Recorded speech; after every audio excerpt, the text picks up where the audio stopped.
Vamos abrir nossas Bíblias em Gênesis capítulo 28, versículo, está aí no segundo slide, Gênesis capítulo 28, versículo 10 e versículo 11. Não estando na íntegra, mas pelo menos parte desses dois versículos, Gênesis capítulo 28, versículo 10 e versículo 11, que está aí no segundo slide. Fala-nos assim a palavra do Senhor. Partiu Jacó de Berseba e seguiu para Harã. Tendo chegado a certo lugar, ali passou a noite, pois já era sol posto. Tomou uma das pedras do lugar, fê-la seu travesseiro e se deitou ali mesmo para dormir. Pai, em nome e por amor de Cristo Jesus, nós queremos te agradecer por tudo quanto tens feito em nossas vidas. Queremos te agradecer pelo aprendizado através da tua palavra, ó Senhor. E que o teu Santo Espírito, ó Senhor Deus, aquele que está reinando aqui na terra, ó Senhor Deus, trabalha em nossos corações, trabalha no coração dos ouvintes da tua palavra nesta noite. Muito obrigado, ó Senhor. E conforme as palavras do teu servo, faço as minhas também. Que teu Espírito Santo, ó Senhor Deus, use o teu servo como uma ferramenta viva em tuas mãos. Nós te agradecemos e te suplicamos em o nome e por amor de Cristo Jesus. Amém e amém, Senhor. Amém. Podemos assentar, queridos. Nós vamos falar um pouco nesta noite sobre vida sem Jesus. Vida sem Jesus. Embora nós estejamos tratando de um texto lá do primeiro capítulo da Bíblia, ou melhor, do primeiro livro da Bíblia, nós estaremos falando sobre Jesus. E eu já conversei com os nossos irmãos, já passei para eles, os nossos irmãos da equipe pastoral, que Jesus ele se faz presente na primeira palavra da Bíblia. Quando você vê lá no princípio, ali você já encontra a presença do Senhor Jesus. Só ali no início, na primeira palavra da Bíblia, você encontra o Senhor Jesus. Estou explicando isso porque de repente os irmãos podem estar pensando assim, vida sem Jesus aqui, Gênesis capítulo de número 28, mas eu quero discorrer sobre este assunto nesta noite e falando que para que um casamento, uma família vá bem, existem duas condições. Primeiro é ser o casamento igual de Isaac e Rebeca, onde foi um casamento orientado pelos seus pais. Um casamento que foi programado pelo Senhor Deus. Não foi assim, ele passou de bicicleta, ela olhou, ele olhou para trás, com o bonezinho virado para trás, olhou para a Rebeca, gostou, né? Fez um sinal para ela, e de repente ela montou na garupa da bicicleta e foi embora com ele. Não. Houve um planejamento por parte de Deus. E eles entenderam perfeitamente. Mas também existe uma outra forma de você contrair um bom matrimônio. É quando você permite que o Senhor Jesus faça parte da sua família. Por exemplo, aquele centurião lá no livro de Atos, que ele chama, que pede que Pedro vá até a casa dele, ele não conhecia o Senhor Jesus. E o Pedro foi até a casa daquela família e ali pôde ouvir do amor do Senhor Jesus, do amor de Deus, e aquela família então teve assim, uma transformação naquela família através da palavra de Deus, a palavra do Senhor. Então nós podemos ter aí duas situações para que tenhamos um casamento bom, que tenhamos um casamento edificado na rocha. Primeiro, sobre a orientação do Senhor Deus, e segundo, quando eu permito que o Senhor Jesus venha habitar na minha família. Esse texto nos fala exatamente de um dia de desconforto na vida de Jacó. Depois de uma viagem longa, solitária e cansativa, Jacó deitou-se para dormir num deserto frio e solitário. Deixa eu parar aqui um pouquinho. Essa narrativa, a história, o que fala sobre a vida de Jacó é tão importante que o livro de Gênesis tem 50 capítulos. E a partir do capítulo 25 até o capítulo de número 50, fala sobre Jacó. 25 capítulos falando sobre Jacó. Vê o tamanho da importância deste homem. A importância é tão grande que ele teve o nome transformado para Israel, onde nós temos o país hoje de Israel. Ele teve o nome transformado para Israel. Então observe que num livro com 50 capítulos, 25 capítulos são destinados e fala a respeito deste homem. Então veja a importância deste homem. Ele nos traz grande aprendizado, nos traz grandes ensinamentos, nos mostra os grandes valores, o que nós precisamos fazer. Depois de uma viagem longa, solitária e cansativa, Jacó deitou-se para dormir num deserto frio e solitário. Vamos ver o porquê que ele teve que ir para um deserto frio e solitário. Primeiro, ele enfrentou o desconforto de estar sem família. Uma das piores coisas é você estar sem família ou longe da sua família. Você pode até viajar, ficar um período fora da sua cidade, longe da sua família, mas passa uma semana, chegam 10 dias, você sente falta da sua família. Você sente vontade de voltar para casa, você não se sente bem. Então Jacó ele estava experimentando um momento de desconforto por estar assim, longe da família, estar sem família, porque ele era o queridinho da mamãe. Jacó era o queridinho da mamãe. O pai o amava também, mas ele era o queridinho da mamãe. E agora ele precisou sair, teve que deixar tudo para trás, aquela cama aconchegante, aquele leite de cabra que todos os dias ele bebia, que todos os dias ele se alimentava, o carinho, a atenção dos pais. Agora ele teve que sair e se ausentar da família.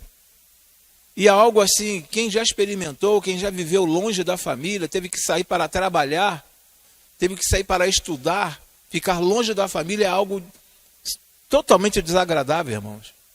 É algo assim que, às vezes, você até chora.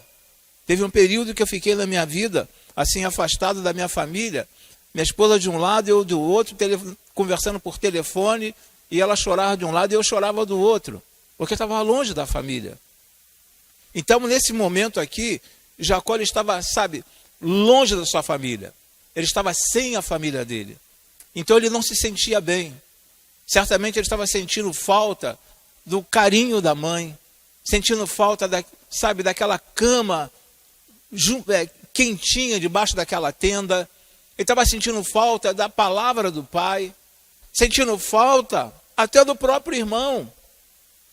Então, ele estava assim, um desconforto. E às vezes nós ficamos nessa situação.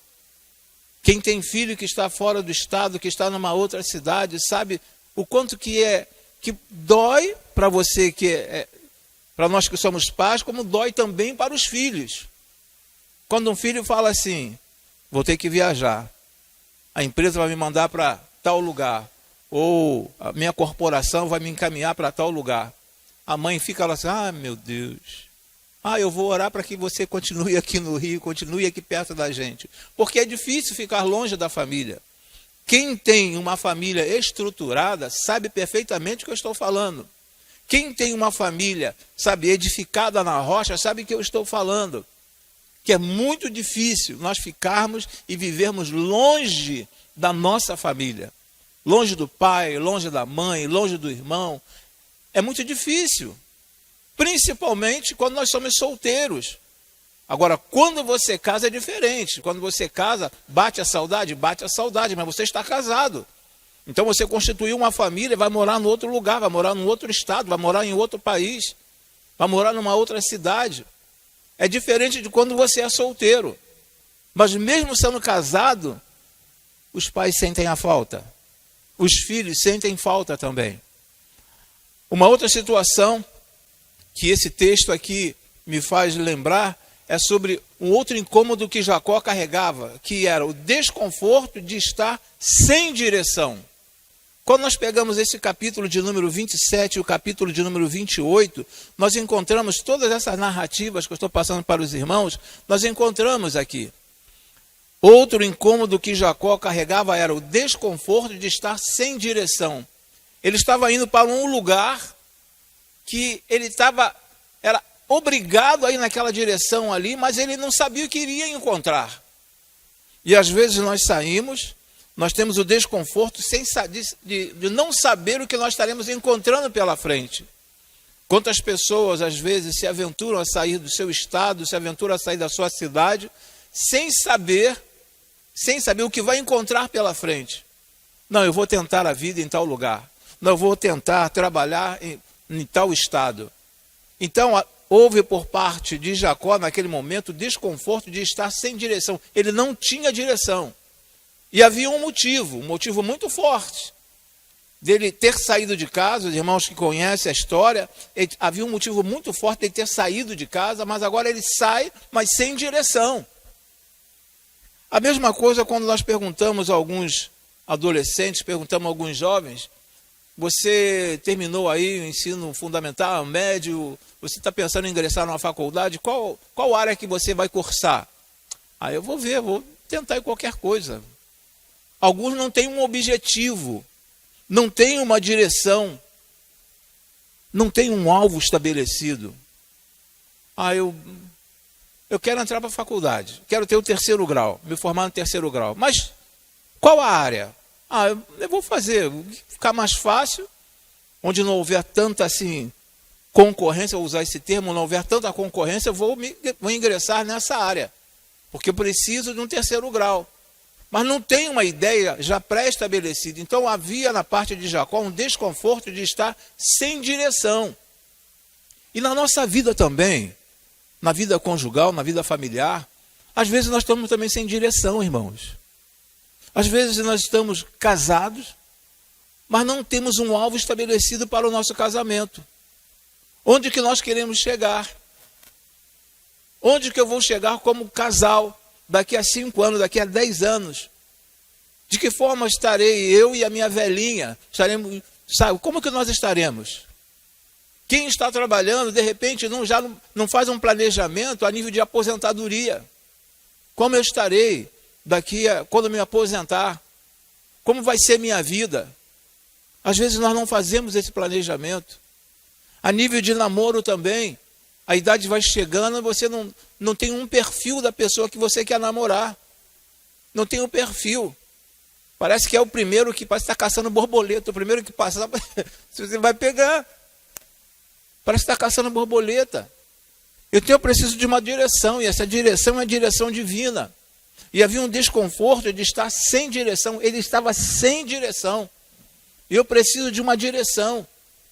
Eu preciso saber para onde eu estou indo. Eu preciso saber o que me espera. Eu preciso saber, como eu estarei daqui a 5 anos, daqui a 10 anos. Aí você pode até dizer o seguinte: pastor, o tempo não nos pertence, o tempo pertence a Deus. Eu sei disso, mas o planejamento também cabe a cada um de nós. Eu tenho que fazer um planejamento da minha vida, porque senão eu vou levando a vida de qualquer forma, levando a vida de qualquer jeito. Esse incômodo, então, Jacó carregava com ele, porque havia nele um desconforto de estar sem direção. Ele teve que sair de casa, precisou de sair de casa, ele ia para uma determinada cidade, mas ele não sabia o que aguardava por lá. Ele não tinha certeza. E a pior coisa é a incerteza. A pior coisa é nós não temos certeza daquilo que nós queremos, daquilo que nos espera. O Senhor Deus sabe de todas as coisas. Mas você almeja alguma coisa, você almeja algo. Você pede algo ao Senhor. Senhor, se for da tua vontade, eu gostaria de chegar nessa situação aqui. Embora a palavra também nos fala que enganoso é o coração, é o nosso coração. Mas quando você coloca diante do Senhor e Ele vê a sinceridade do seu coração, Ele te dá uma direção correta. Mas só que Jacó, nesse momento, ele sentiu desconforto por estar sem direção. E quantas pessoas estão sem direção? Quantos casais estão sem direção? Estão casados há 5, a 10, a 15, a 20, 25, 30 anos, mas não tem direção nenhuma. Não tem direção. Não tem um objetivo. Não, eu estou casado porque se eu me separar, vai ficar uma situação ruim, porque eu sou evangélico, e ruim com ela, pior sem ela. É uma expressão que as pessoas utilizam. Então eu preciso, ter uma direção. Senhor, eu almejo isso, Senhor, eu quero isso, Senhor, eu desejo isso aqui. Senhor, me dá a direção, Senhor, me mostre o que eu preciso fazer, o que eu tenho que fazer. E Ele vai te dar a direção. E Jacó estava experimentando este incômodo que ele carregava, que era o desconforto de estar sem direção. Estava sem direção, ele não sabia o que iria fazer. Ele tinha que sair de casa, ele precisou sair de casa. Uma outra situação que nós encontramos dentro desse capítulo de número 28, que vai até o capítulo de número 50, mas esse capítulo 50 já muda totalmente a história, até o versículo de número 35, nós vemos outra situação aqui também. Jacó também carregava o desconforto da solidão. O desconforto da solidão. Agora, algo importante também é que a solidão não quer dizer que você esteja só. Às vezes você está dentro de casa, com seu esposo ou com a sua esposa, com seus filhos, mas se sente só. Vive numa solidão. Jacó, a situação dele aqui, ele carregava esse desconforto da solidão porque ele estava longe da família. Estava distante da família. Mas trazendo também, por ser um culto da família, trazendo para a nossa realidade, às vezes alguma esposa se sente solitária dentro de casa. E o marido presente. O esposo às vezes se sente solitário dentro de casa com a esposa presente. O filho se sente solitário dentro de casa com os pais presentes. Os pais se sentem solitários dentro de casa com os filhos presentes. Então essa ideia de solidão, às vezes nós começamos a imaginar que solidão é o fato de eu estar sozinho, não ter ninguém ao meu lado. Mas quando eu posso estar debaixo do mesmo teto, com a pessoa que eu estou casado, com a pessoa que eu vivo há 5, há 10, há 15, há 20, há 30, há 35 anos, mas você se sentir solitário ali dentro. A ponto de alguém chegar a pensar assim, tanto faz ele aqui estando ou não, é a mesma coisa. Tanto faz ela estando aqui ou não, é a mesma coisa. Então é difícil esse tipo de vida. É difícil nós vivermos, nós enfrentarmos esse estilo de vida. Porque não foi para isso que o Senhor nos uniu, que o Senhor uniu você a esta mulher, uniu você a este homem. Uniram para que se formasse uma só carne. Para que não houvesse mais solidão. Se fosse para haver solidão, o Senhor Deus teria criado apenas Adão lá naquele jardim no Éden. Mas Ele levantou, Ele criou uma mulher para estar ao lado dele. Às vezes nós estamos sozinhos dentro de casa, irmãos. E nós precisamos pensar um pouco, ou repensar a respeito disto. E às vezes as pessoas estão solitárias, se sentindo sozinhas, mas estão acompanhadas. Isso não acontece aqui em Jardim Bom Pastor. Não acontece. De você entrar no carro com a sua esposa e parece que não tem ninguém do teu lado. Ela não abre a boca para falar nada. Ou ele não abre a boca para falar nada. Isso não acontece aqui em Bom Pastor. Só de Nova Iguaçu para lá, de Miguel Couto para lá, de Mesquita para lá, só em outras cidades. Aqui em Belford Roxo não acontece isso. Às vezes a esposa entra, senta, às vezes ela nem fechou a porta direito, ainda está com o pé do lado de fora, você já dá a saída com o carro. Hein? Às vezes acontece isso, irmãos. Se sente solitário dentro de casa. Se sente solitário. E a coisa melhor que pode existir, mais gostosa que possa existir, é você sentir o prazer de estar ao lado de alguém e essa pessoa ter o prazer de tê-lo ao lado dela. Coisa boa é isso. Coisa gostosa é saber, sabe, eu me sinto bem ao lado da minha esposa e a esposa também se sentir bem ao lado do esposo. Coisa maravilhosa.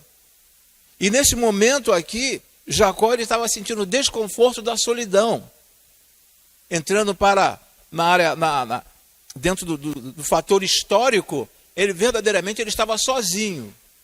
Ele estava sozinho, mas trazendo para a nossa ideia, fazendo uma analogia, fazendo uma comparação com a nossa vida, com a nossa família, Às vezes nos sentimos sozinhos dentro de casa. Dentro de casa. Aqueles que trabalham, saem para trabalhar, ou aquelas irmãs que saem para trabalhar, de repente telefona para o marido, ou o marido telefona para a esposa.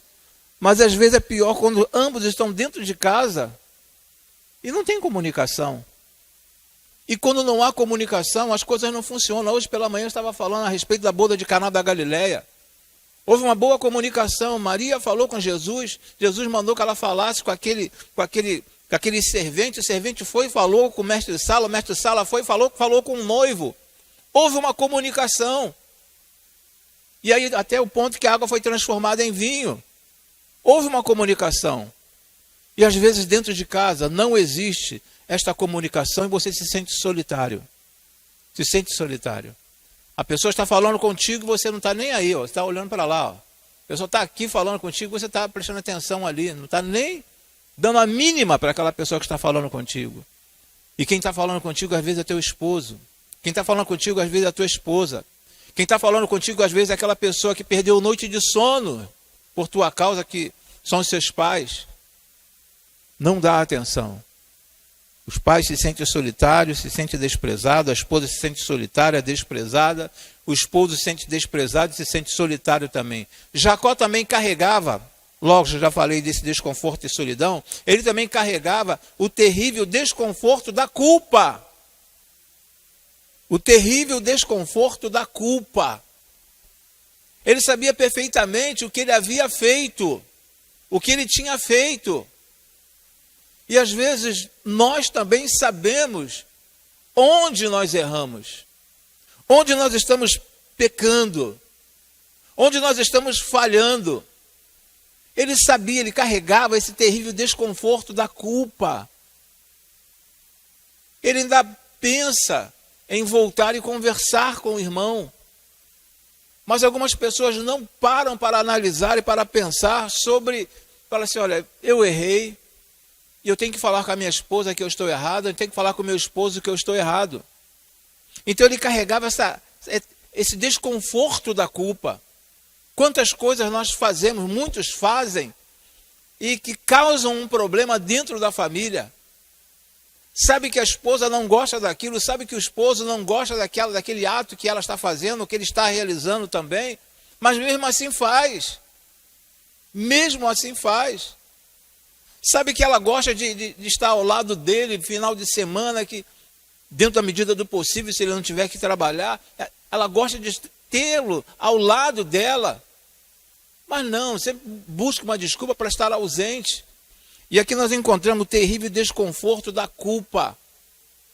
Ele sabia que ele era errado. Ele sabia que tinha feito alguma coisa de errado.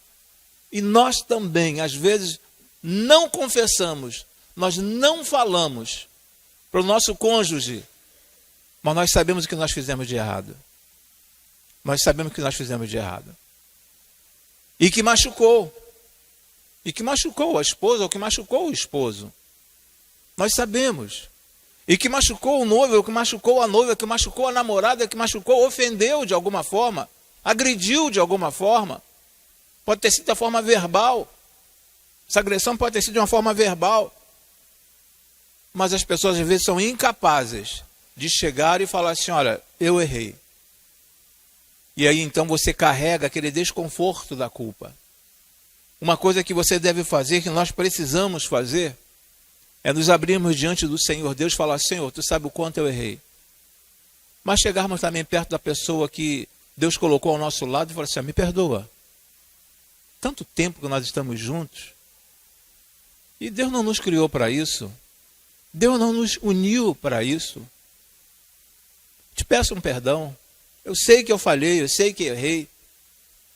Ela pode até cruzar o braço, olhar bem para a sua cara e falar assim, bonito, né? Depois de tanto tempo vem me pedir desculpa.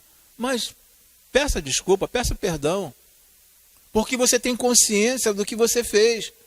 Tanto o homem, ou de repente quanto a esposa também. Tanto o esposo quanto a esposa. Tanto o pai quanto o filho. Os filhos. Peça perdão. Para você não carregar, sabe, ter esse desconforto da culpa. E aí, quando acontece de um falecimento de alguém dentro da família, Aí vem aquele choro, mas não é um choro de sentimento, é choro de remorso, por não ter feito ainda em vida, ter pedido desculpa ainda em vida. Conheço um pastor, inclusive já pregou aqui nessa igreja, que ele foi fazer um sepultamento. Ele falou: Cláudio, eu fui fazer um sepultamento, e havia uma filha que durante longos anos, muitos anos, ela era rebelde em relação à mãe. Não queria saber da mãe. Aí no dia do sepultamento lá, estava a filha chorando, e querendo colocar o caixão ali naquela cova, e a filha falando: não, eu quero ir com a minha mãe, eu tenho que ir com a minha mãe, me perdoa, minha mãe, eu tenho que morrer, eu tenho que ir junto com a minha mãe. E fazendo aquele escândalo, o pastor falou assim: ô, deixa ela, vai minha filha, deita aí, coveiro, joga a terra por cima, joga a terra por cima. É lógico que a garota não ia fazer aquilo, nem o coveiro ia fazer, nem o pastor ia deixar. Mas às vezes as pessoas, sabe, pelo o sentimento de culpa, o desconforto da culpa, sente remorso. E nós precisamos ainda, enquanto a pessoa que está ao nosso lado ainda está viva, nós precisamos entender o quanto nós magoamos aquela pessoa e pedir perdão.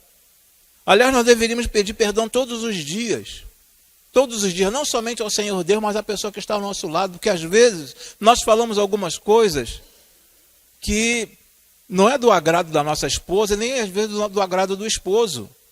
Nós falamos algumas coisas. Nós às vezes nós até falamos: ó, o que é isso? O que você está falando? Mas a esposa não, a esposa absorve e guarda. A esposa guarda. Ela guarda. E no futuro, não próximo, mas bem longínquo, ela vai falar: está pensando que eu esqueci? Eu não esqueci. Lá em 1993, você falou isso. Eu não esqueci. E a danada não esquece. Elas não esquecem. Você, homem, nem lembra, nós nem lembramos o que nós falamos. Ou de repente o que nós sofremos, nós nem lembramos, mas elas não, elas têm uma facilidade de memorização de algumas situações que é incrível. Então, a situação de desconforto que ele carregava também ali era o desconforto da culpa, porque ele sabia perfeitamente o que ele tinha feito de errado. E nós precisamos entender também o que nós temos feito de errado. Existem situações que você tem que ter cuidado até para falar no que você errou. Tem que esperar o momento certo para você poder falar no que você errou. Mas o importante é que você fale. Ou pelo menos que você pare de fazer aquilo que você estava fazendo. Peça perdão ao Senhor Deus. Fala: Senhor, a partir de hoje, eu quero ter um estilo de vida totalmente diferente. Eu não quero carregar essa culpa. Porque às vezes a tua esposa não sabe, o teu esposo não sabe, mas você fica com aquele sentimento de culpa de alguma coisa que você está fazendo. Aquele sentimento de culpa. Meu Deus do céu, se ela descobre. O que vai ser da minha família? Uma outra situação que nós encontramos através de Jacó, que nós podemos aprender na vida de Jacó, é que Jacó também carregava ainda o desconforto do estigma. O que é o estigma? É uma marca. É algo que fica. E às vezes nós fazemos alguma coisa de errado e parece que aquilo ali marca você para o resto da vida, dentro do seu casamento, dentro do seu relacionamento de namoro, de noivado, parece que marca para o resto da vida. Ou quantas pessoas, de repente, dos que estão casados, que antes de casar com essa esposa aí maravilhosa que você tem, esse esposo maravilhoso que você tem, você namorou alguém e você não lembra de algo de errado que aquela pessoa fez contigo. Falou algo para você que você não gostou. Ou ele falou, ou ela falou. Fica marca. Fica marcado. São palavras, não parece nada, mas as palavras machucam, as palavras doem. E como dói, irmão, como fere. E é difícil às vezes de serem cicatrizadas. Parece que aquela ferida fica aberta. E Jacó, ele carregava esse desconforto do estigma. Ali está aquele que usurpou o lugar do irmão. Ali está aquele que enganou o irmão. Ali está aquele que enganou o pai. Ali está aquele que foi protegido pela mãe. Fica a marca. E Jacó, ele carregava esse desconforto do estigma. Existe, é lógico, um outro estudo por trás dessa narrativa bíblica aqui em português. Existe uma outra narrativa aqui que nos mostra também o grande valor de Jacó. O grande valor de Jacó. Se ele não fosse um homem também tão valoroso, Deus não teria transformado o nome dele em Israel. Tem um valor. Da mesma forma como as pessoas podem te olhar hoje, a tua esposa pode te olhar como alguém que não tem tanto valor, mas você, para Deus, você tem um valor. E Ele é capaz de transformar, de reverter a história da sua vida, do seu casamento. Desconforto do estigma. Às vezes fica a marca. Fica a marca. Estava falando ainda ontem, no encontro, estava falando sobre Judas. Falando só a respeito de Judas. Falando sobre Judas, e não houve apenas um Judas na Bíblia. Não houve apenas o Judas Iscariotes na Bíblia. Houve um Judas, irmão de Jesus. Mas ninguém coloca o nome do filho de Judas. Ninguém coloca o nome do filho. Qual o nome do seu filho? Vai ser Judas. Judas foi irmão de Jesus. Mas olha a marca, o estigma. Porque Judas traiu Jesus. Houve um Judas Iscariotes que traiu Jesus. Aquele nome parece que marcou.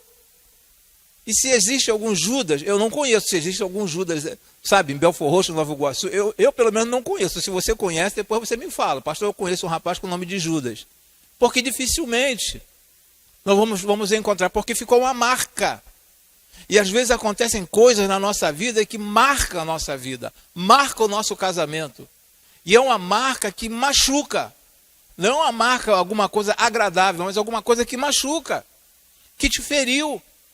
Então, fica uma pergunta: qual tem sido o seu travesseiro de pedra? Qual tem sido o seu travesseiro de pedra? Nessa saída de Jacó até aquela cidade que ele estava se dirigindo, sem saber o que estaria encontrando lá, ele teve que deitar, teve que pernoitar, e não é assim muito agradável quando você pega um travesseiro duro. Quando você pega aquele travesseiro duro, é ruim, que dói, você acorda no outro dia com o pescoço doendo, acorda, sabe, incomodado com algumas dores no corpo por causa do travesseiro. Agora você imagina você fazendo um travesseiro como pedra, ter um travesseiro como pedra. Fazendo a pedra o seu travesseiro. Imagine, você dormir a noite inteira ali com aquela cabeça naquela pedra. O quão desconfortável deve ser. Qual tem sido o travesseiro, o seu travesseiro de pedra? O que tem incomodado você? O que tem te incomodado? Dentro do seu relacionamento conjugal? Dentro do seu relacionamento familiar? O que tem te incomodado? É necessário que você coloque, que coloquemos diante de Deus: Senhor, isso aqui está me incomodando. Senhor, isso aqui está me atrapalhando. Senhor, estou sentindo dores por causa disso aqui. Me ajude, Senhor. E não foi diferente a reação de Jacó. Jacó, ele conversou com Deus a respeito daquele travesseiro de pedra. E Deus trouxe o alívio ao coração daquele jovem. Trouxe o alívio ao coração daquele moço. Da mesma forma que Ele pode trazer alívio ao teu coração também, ao teu casamento também, à tua vida também. O que está atrapalhando? Qual tem sido o travesseiro de pedra na sua vida? O que tem te machucado? Qual tem sido o desconforto na sua vida? Coloque diante do Senhor. Senhor, olha, aqui está a minha situação, tu conhece perfeitamente a minha vida, mas tu sabe que está difícil de eu viver desse jeito. Eu te peço, Senhor, me ajude. Me ajude, mas observe que quando nós estamos falando aqui de Jacó, e a nossa mente vai lá para o Antigo Testamento, mas nós precisamos trazer a nossa mente para o Novo Testamento também. E falar com o Senhor Jesus: Senhor, tu sabe o que está acontecendo comigo? Tu sabe o desconforto que eu estou tendo, Senhor. Me ajude, em nome, por amor de Jesus. Me ajude, Senhor. Me ajude. Se você der uma olhada no Novo Testamento, você vai encontrar pessoas que viviam uma vida pesada, amargurada, indesejável, mas que tiveram suas vidas restauradas em uma condição de prazer e alegria por causa de um encontro com Jesus. Deixa eu só reler aqui com vocês. Se você der uma olhada no Novo Testamento, você vai encontrar pessoas que viviam uma vida pesada, uma vida amargurada. Essa situação aqui de uma vida pesada e amargurada não é somente nos nossos dias, mas no Novo Testamento, nos dias de Jesus. Nós tivemos diversas situações ali de pessoas que tinham uma vida pesada, uma vida amargurada, uma vida indesejável. Viúva de Naim é um exemplo claríssimo. Hoje em dia as viúvas são pensionistas, as viúvas podem sair e arrumar um emprego, mas naqueles dias não tinha como levantar um dinheiro. E o filho ainda morre. Olha que tipo de vida. Então, se você der uma olhada no Novo Testamento, você vai encontrar pessoas que viviam uma vida pesada. De repente você tem uma vida, está com uma vida pesada. Você vai encontrar pessoa com uma vida amargurada, de repente você está com uma vida amargurada. De repente você vai encontrar pessoa com uma vida indesejável, e de repente você está com uma vida indesejável, mas que tiveram suas vidas restauradas.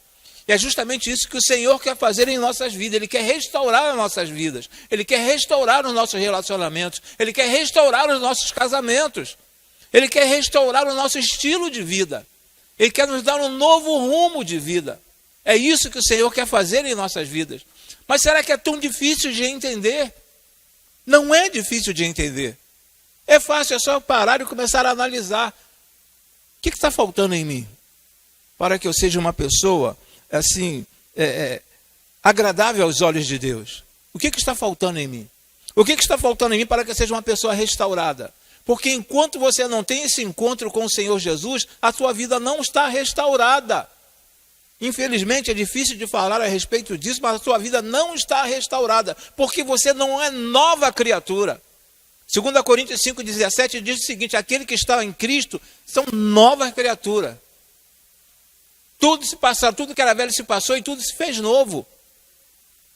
Então, enquanto eu não tiver essa vida transformada, enquanto eu não tiver esse encontro com o Senhor Jesus, eu não vou ter minha vida transformada ou restaurada.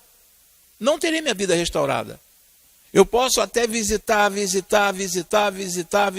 igreja, mas visitar sempre, todos os domingos, todas as quartas-feiras, mas enquanto eu não houver esse encontro, da mesma forma que houve de Jacó com Deus, a vida não vai ser restaurada, irmãos. A vida não vai ser restaurada, meu querido. Então você precisa ter a sua vida restaurada a uma condição de prazer e alegria. Prazer e alegria. Quantas pessoas levam a vida sem prazer e sem ter alegria? E um hino que às vezes, um cântico que às vezes nós entoamos e fala o seguinte, que a alegria do Senhor é a nossa força. A alegria do Senhor, a nossa força é... Alegria do Senhor, dos antigos, né? A nossa força é, alegria do Senhor, a nossa força é, alegria sem medida Ele nos dá. Se sentes alegria, podes tu cantar. Alegria no Senhor. E às vezes, nós não temos essa alegria. Às vezes nós estamos casados, às vezes nós temos nossos pais vivos, não temos prazer nem alegria. Porque a vida não foi restaurada 100%, a vida não foi restaurada pelo Senhor Jesus por causa de um encontro com Jesus. Eu não tive esse encontro com Jesus ainda.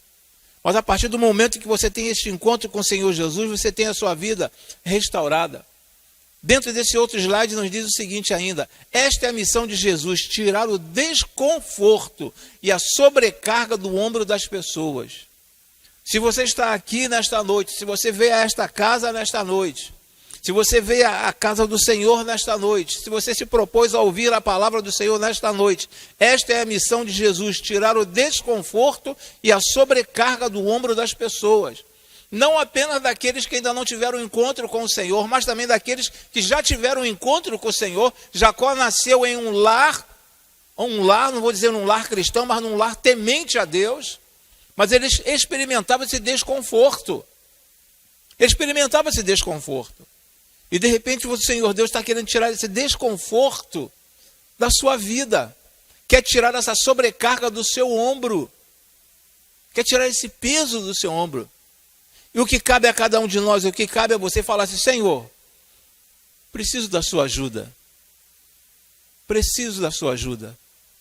Um outro hino que os irmãos cantam sempre aqui é preciso de ti, preciso de ti, preciso de ti. E nós precisamos nos colocar diante do Senhor e falar, Senhor, eu preciso de ti. Jacó sabia perfeitamente que estava precisando da ajuda de Deus. Ele sabia perfeitamente que ele tinha que tomar uma posição na vida dele.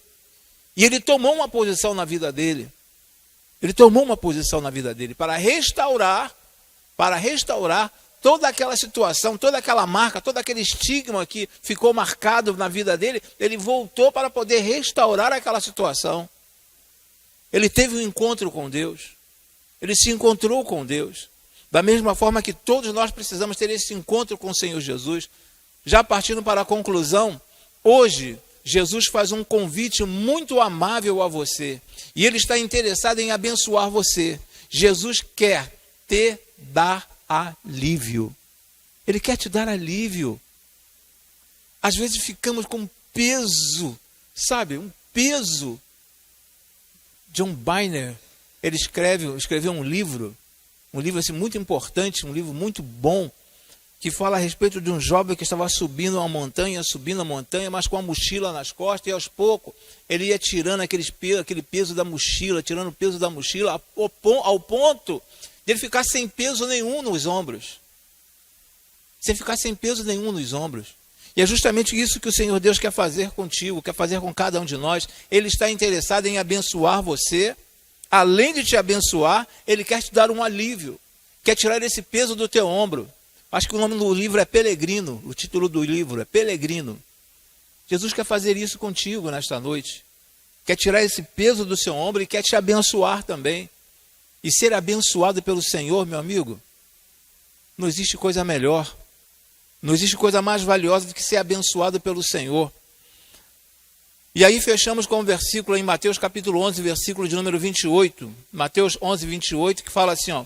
Venham a mim todos que estão cansados e sobrecarregados, e eu lhes aliviarei. Venham a mim, nessa tradução que eu peguei. Venham a mim todos que estão cansados e sobrecarregados, e eu vos aliviarei. Promessas do Senhor Jesus. Ele quer tirar este peso do teu ombro. Ele quer tirar, sabe, essa culpa da sua mente. Ele quer trabalhar na sua vida. Ele quer trabalhar na sua vida. Vinde a mim, ou venham a mim, todos que estão cansados e sobrecarregados, e eu vos aliviarei, e eu lhes aliviarei. Ele quer fazer isso contigo. Tratando-se de culto de família, tudo quanto nós falamos aqui pode ser utilizado dentro da nossa família. Trazendo para os nossos dias, para o século 21, trazendo para o mundo espiritual, trazendo para as pessoas que ainda não tiveram encontro com o Senhor Jesus, você pode experimentar isso aqui também. Conforme eu falei daquele centurião, daquela família, no início. Jesus entrou naquela família e fez a diferença na vida daquele homem.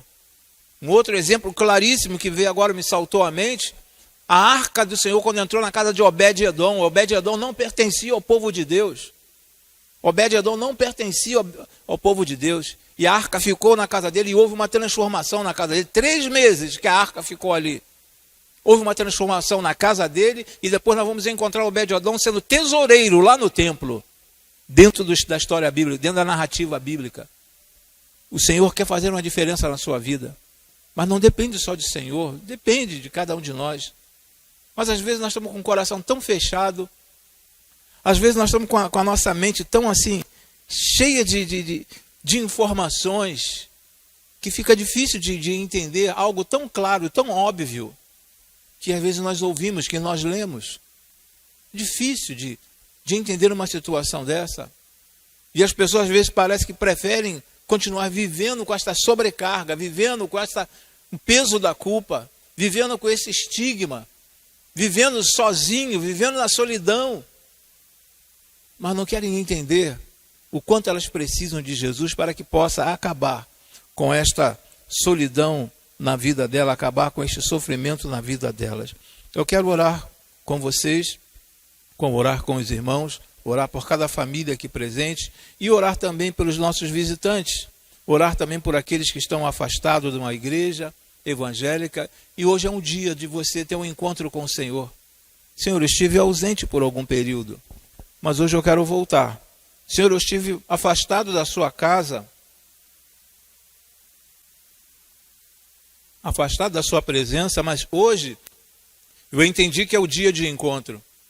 Senhor, eu nunca entendi perfeitamente o que é ser restaurado por Ti, mas hoje eu quero experimentar essa restauração na minha vida. Eu quero receber Jesus na minha vida para que a minha família seja transformada. Mas a minha família já é boa, pastor. Eu sei que a sua família é boa, mas ela pode melhorar com a presença do Senhor Jesus. Ela tem tudo para melhorar com a presença do Senhor Jesus. Vamos fechar nossos olhos, vamos falar com o Senhor. Pai, em o nome e por amor de Cristo Jesus, aprendemos, ó Senhor Deus, que ao longo desses 25 capítulos, ó Senhor Deus, o teu servo teve muito, ou melhor, nós tivemos muito que aprender com o teu servo, ó Senhor. Mas queremos te pedir, ó Senhor Deus, da mesma forma como ele entendeu que precisava da tua ajuda, ó Senhor Deus, que reconheceu o erro dele, ó Senhor Deus, eu quero te pedir que o teu Santo Espírito, ó Senhor, que convence o homem do pecado, da justiça e do juízo, é ele que nos mostra o quanto nós estamos errados, é ele que nos mostra o quanto nós precisamos de ti, ó Senhor, é ele que nos mostra o caminho, ó Senhor Deus, porque é ele que está reinando aqui na face da terra, ó Senhor. Que esse Espírito esteja trabalhando no coração dos ouvintes da tua palavra nesta noite, dos teus servos que são casados, ó Senhor Deus, que tu trabalhe no coração deste esposo, que trabalhe no coração desta esposa, que não continuem a viver, ó Senhor Deus, como dois estranhos dentro de casa, ó Senhor Deus, mas que tu possa restaurar, ó Senhor Deus, o relacionamento entre eles, ó Senhor Deus. Trabalhe no coração deste servo, no coração desta serva, a ponto dele chegar e pedir desculpa, mesmo que a outra parte não queira desculpar, não queira perdoar, mas é o início, ó Senhor Deus, de uma nova etapa na vida deste casal, ó Senhor Deus. Ajude, ó Senhor, tu sabe o quanto nós precisamos da tua ajuda, ó Senhor Deus, da tua intervenção nas nossas vidas, nas nossas famílias, ó Pai. Tu sabes o quanto tem sido difícil para muitos, ó Senhor Deus. Então queremos te solicitar, te pedir nesta noite, ó Pai, ajude essas famílias. E eu quero te pedir também, ó Senhor Deus, neste momento, por cada uma daquelas pessoas que ainda não foram restauradas por ti, ó Senhor, mas querem tomar uma decisão a partir de hoje, ó Senhor Deus. Que estar ao lado de uma pessoa evangélica não quer dizer que eu seja evangélico também. Eu preciso tomar a minha decisão, ó Senhor Deus. A salvação é individual, ó Senhor Deus. Trabalho no coração desta esposa, trabalho no coração desse esposo, a fim de que ele possa entender, ó Senhor, que precisa tomar uma decisão, que algo precisa ser feito na vida dele, para que a família seja transformada, ou para que seja melhorada, para que essa decisão traga alegria ao teu coração e ao coração dessa esposa que tanto ora por este marido, tanto ora por este filho, tanto ora por essa esposa, ó Senhor Deus. Trabalhe nesses corações nesta noite. E sabemos que tu podes e tem condições de agir, ó Senhor Deus. Sabemos que tu quer agir, ó Senhor. Sabemos que tu estás preparado, ó Senhor Deus, para receber essas pessoas, ó Senhor. Basta apenas que essas pessoas se apresentem a ti, ó Pai. E este é o momento, ó Senhor, que nós estamos colocando essas pessoas diante de ti. Mas é necessário que elas declarem, ó Senhor, que querem, ó Senhor Deus, essa transformação de vida. Agradecimento este que nós fazemos, pedido este que fazemos. Em o nome por amor de Cristo Jesus. Amém e amém, Senhor. Amém.